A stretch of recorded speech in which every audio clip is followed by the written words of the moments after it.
सध्या मी तापोळा ते आहीर जो पुलाचं काम जे सुरू आहे या पुलाच्या परिसरात आहे आणि आता जवळपास 90% हे काम जे आहे ते पूर्ण झालेलं पाहायला मिळत आहे. आपण जर पाहिलं तर अत्यंत आधुनिक पद्धतीचा हा दुर्गम भागातला एक महत्त्वपूर्ण प्रकल्प जो आहे तो पूर्ण होण्याच्या मार्गावर आहे. आणि आता जर पाहिलं तर हा कोयना जलाशयाचा परिसर आहे आणि दुर्गम भागात जो जोडणारा जो हा पूल आहे तो खूप महत्त्वपूर्ण ठरत आहे. आणि या अनुषंगानं आपल्यासोबत बोलण्यासाठी कमलाकर जावादे सर रेसिडेंट इंजिनियर जे आहेत ते आपल्यासोबत आहेत. नेमकं काय या पुलाचं वैशिष्ट्य आहे याविषयी आपण त्यांच्याकडून जाणून घेणार आहोत. सर, नेमकं काय वैशिष्ट्य असणार आहे या पुलाचं, जरा आम्हाला याविषयी सांगा. या पुलाचं वैशिष्ट्य असं आहे की हा तापोळा ते अहिरे जोडणारा एक केबल स्टे ब्रिज आहे.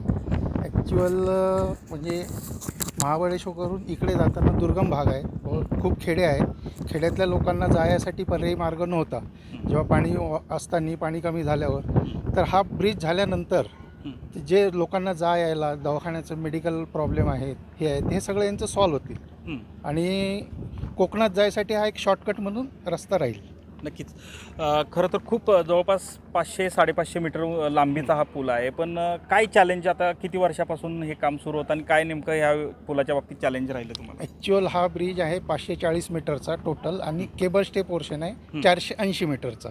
तर चॅलेंज असं आहे की हा खूप दुर्गम भाग होता. इथे आता रोड झाल्यामुळं जायला पहिले रस्ता नव्हता. मोठे मोठे ट्रेलर मशिनरी जायला खूप चॅलेंज यावं लागलं इथे. आणि परत फॉरेस्ट असल्यामुळं पण गाड्यांना यायला त्रास व्हायला लागला खूप. म्हणजे इथे आणि ॲक्च्युअल सिस्मिक झोन 4मध्ये हा सेक्शन येतो, त्यामुळे याचे डिझाईन पण हेवी घ्यावं लागली. 30 मीटर जवळजवळ फाउंडेशन आहे आपले. पाईल फाउंडेशनमध्ये आहे आणि पाईल आणि ओपन फाउंडेशनमध्ये हा ब्रिज तयार झालेला आहे. आणि के स्टेबल जापनीज टेक्नॉलॉजीनी हा तयार झालेला आहे. एक 75 मीटरचे 2 स्पॅन आहे, 60 मीटरचे 2 स्पॅन आहे आणि 30-30 मीटरचे असे 2 स्पॅन आहे.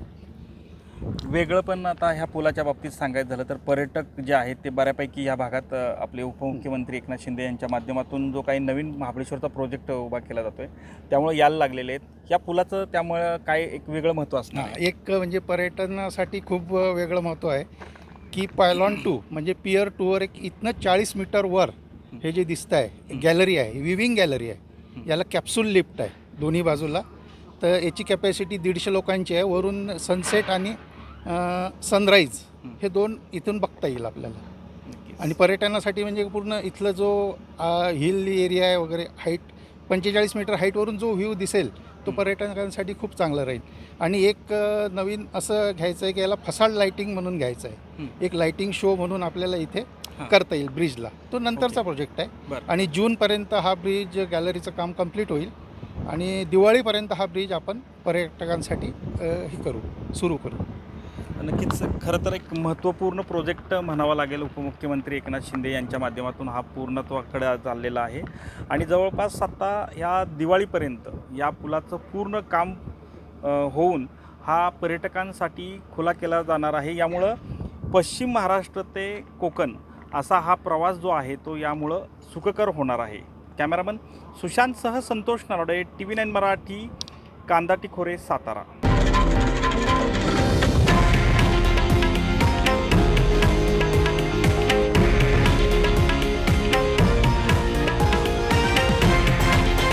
हे आहे देशातील नंबर 1 न्यूज नेटवर्क आणि आपण पाहत आहात TV9 मराठी, एकमेव.